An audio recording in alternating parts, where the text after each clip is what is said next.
The boy who refused to stay small. They laughed at him, not just once, but every time he spoke about his dream. In a small town where survival mattered more than ambition, lived a boy named Ayan. Life there was simple. People worked, earned just enough, and slept with tired bodies and quiet dreams. Nobody talked about changing the world. Nobody talked about going beyond it. But Ayan was different. While other kids played outside, he would sit alone on his rooftop, staring endlessly at the sky. It wasn't just the stars that fascinated him, it was the silence between them, the mystery, the possibility. One night, his little sister asked him, "What are you looking at every day?" Ayan didn't look at her. His eyes were still fixed on the sky. "Someday," he said softly, "I'll go there." His sister laughed innocently. "People like us don't go to space." Ayan smiled, but this time, there was something firm in his voice. "People like us don't try." That one line defined him, but the world around him didn't understand that. At home, things were not easy. His father worked long hours just to keep food on the table.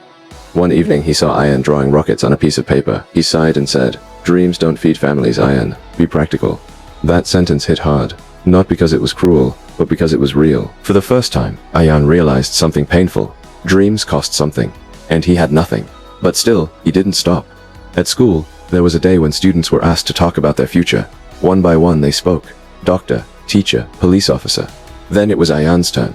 He stood there, nervous but determined. "I want to build rockets," he said, "and make space travel possible for people like us." For a moment, there was silence.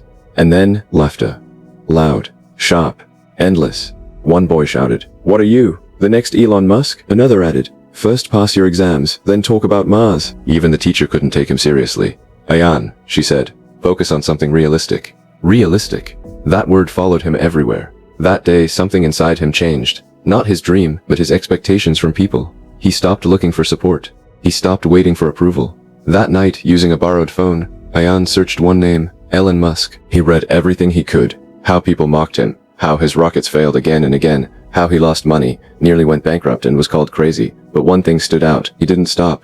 Ayan stared at the screen for a long time and whispered, "If he didn't quit, why should I?" That moment was quiet, but powerful. It was the moment a dream turned into a decision. From the next day, Ayan's life changed. He started waking up early in the morning. Before school, he worked at a small mechanic shop to help his family. After school, while others rested or played, he searched through garbage piles for broken electronics, old wires, dead batteries, scrap metal. People looked at him strangely. Some laughed, some pitied him. But Ayan didn't care anymore.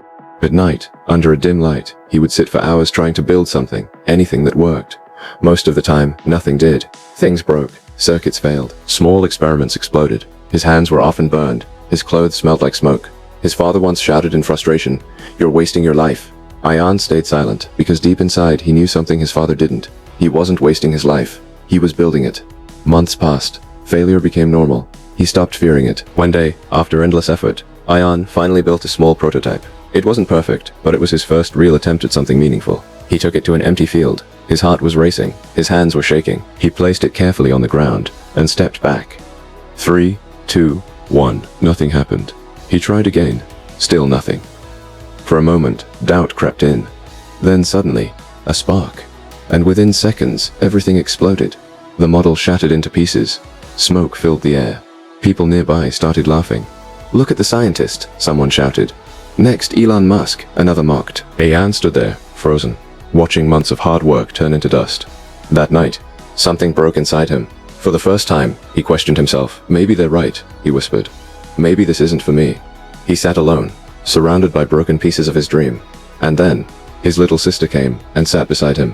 She didn't say anything at first. She just picked up one broken part and looked at it carefully. Then she said softly, "If it didn't break, how would you know what's wrong?" Ayan looked at her. She continued, "Even Elon Musk failed rockets, right?"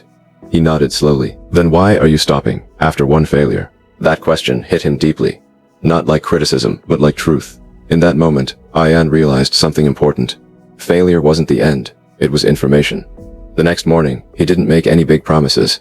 He didn't give any speeches. He simply started again. This time, not to prove others wrong, but to improve himself. Days turned into months. Months turned into years.